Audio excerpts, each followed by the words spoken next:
Don't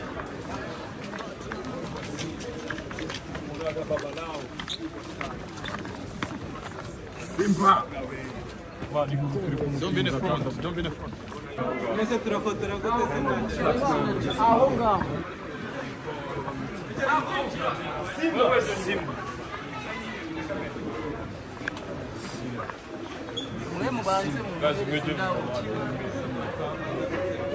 Pata Simba imeingia.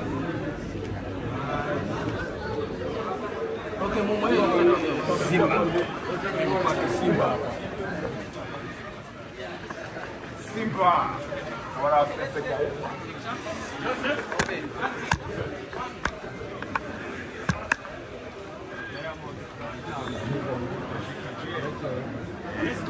Let's go. Let's use this way. Let's go. Okay. Come.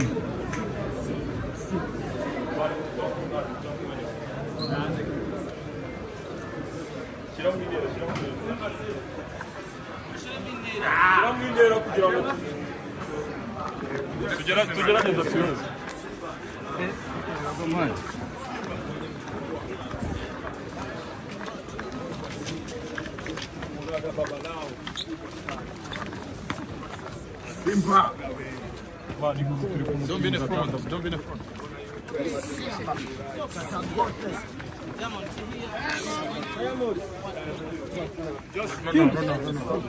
Vamos vazando. Troca o mesmo. Gari companhia.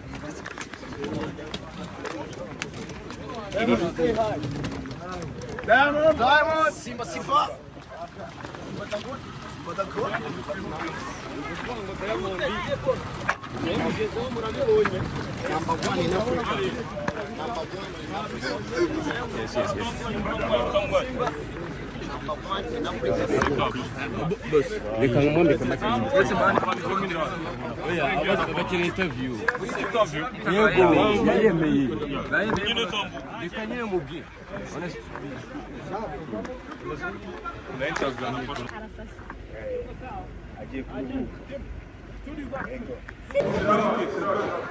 Araji.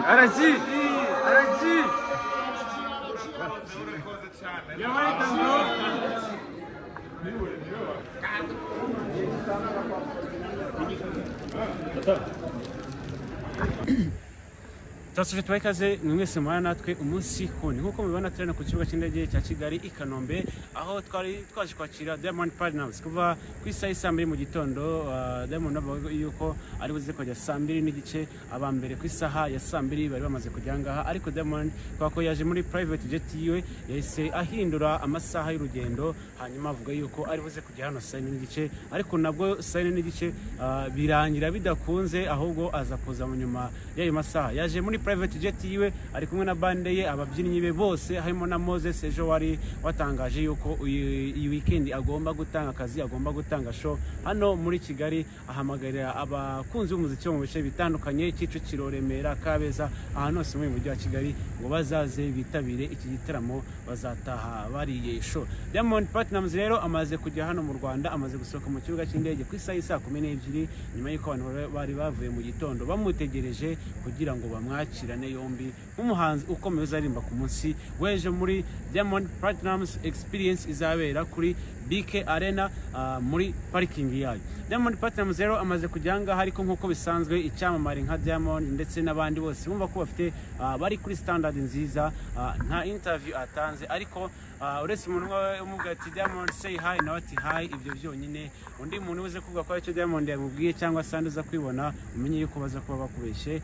Diamond arasohotse asohokana na team ye ngari yari yaje imutegereje, harimo RG the DJ, akaba asanzwe inshuti ya Diamond, ariko akaba ari na official DJ wa Diamond Platnumz. Bamaranye imyaka irenga 15 uko batangiye gukorana bakira abana batoya barakurana. imyaka irenga 15 muri 20 gutyo niyo RGD DJ maze ari inshuti ya Diamond Platnumz ariko kandi nanone amukorera kugeza ubwo yaje kuba official DJ wiwe. Uretse kandi uwo ngo Diamond Platnumz ku isaha ya saa 4 mu masaha ya saa 5 saa 6 gutyo nibwo DJ Etania usanzwe ari umukunzi wa Joshua Baraka yagize hano i Kigali mu Rwanda, akabaje ku yitabira kino gitaramo n'ubundi kuko azacurangamo na DJ Mano, akabaza barimo n'abandi bahanzi. Diamond harimo Bruce Melody, hakaba harimo Kevin, hakaba harimo kandi na Neri Ngabo ukubutse muri Czech Republic ku mugabane w'Iburayi mu iserukiramuco harimo yahuriyemo n'abarimo Kivumbi. Diamond Platnumz rero amaze kujya ngaho bagiye kugenda ajya kuri hoteli, gusa amakuru akavuga yuko yageze hano ku kibuga cy'indege kare, ahubwo we yaje akakomeza akaba yibereye mu ndege akajya n'ahandi kugira ngo abanze aruhuke aze gusohoka ameze neza. Diamond Platnumz rero ubungubu aracyahagaze hano kuri airport ategereje ko imodoka imutwara kuri hoteli agiye gucumbikamo na timu ye bari kumwe ndetse n'ababyinnyi be na bande ye.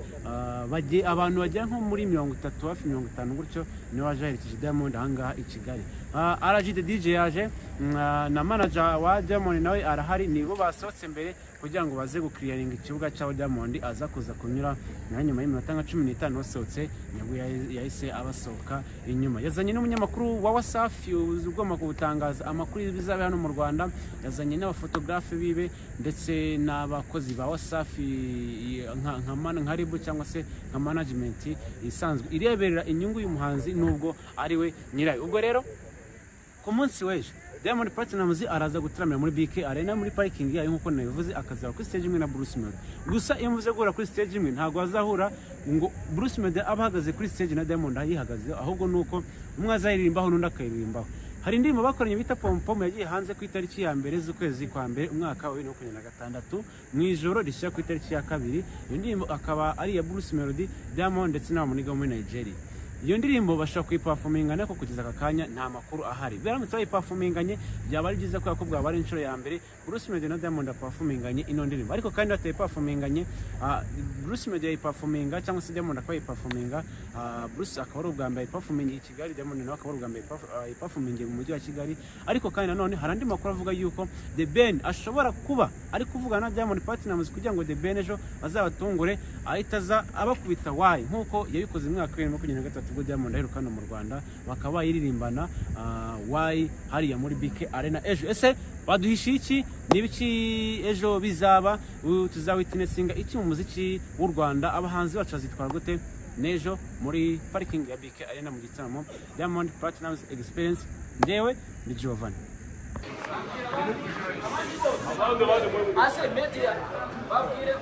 Guys, mugumo ngari muri ngaho. Nese turafotora gute se? aho ngaho Simba. Mwe mubanze mu. Guys, mweje.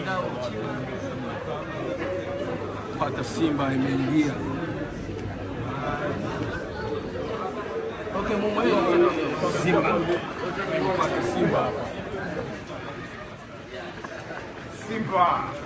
What up, Africa?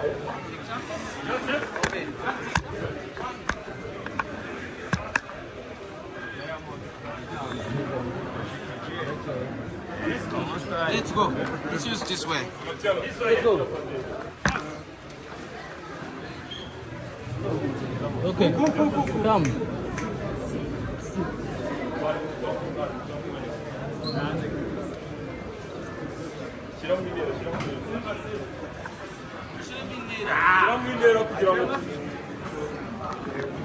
Tugerageza tuyoze.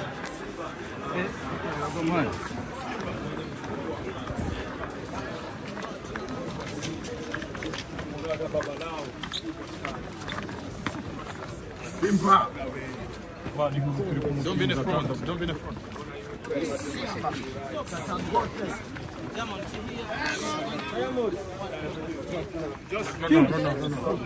Vamos vazando. Turakomeza. Gari company.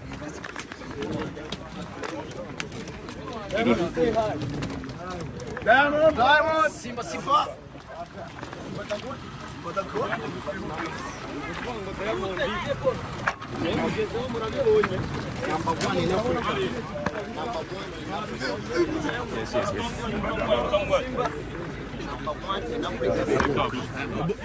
Reka nkumwambike make. Oya, bakira interview. Yego, yayemeye. Reka nyine mubwire.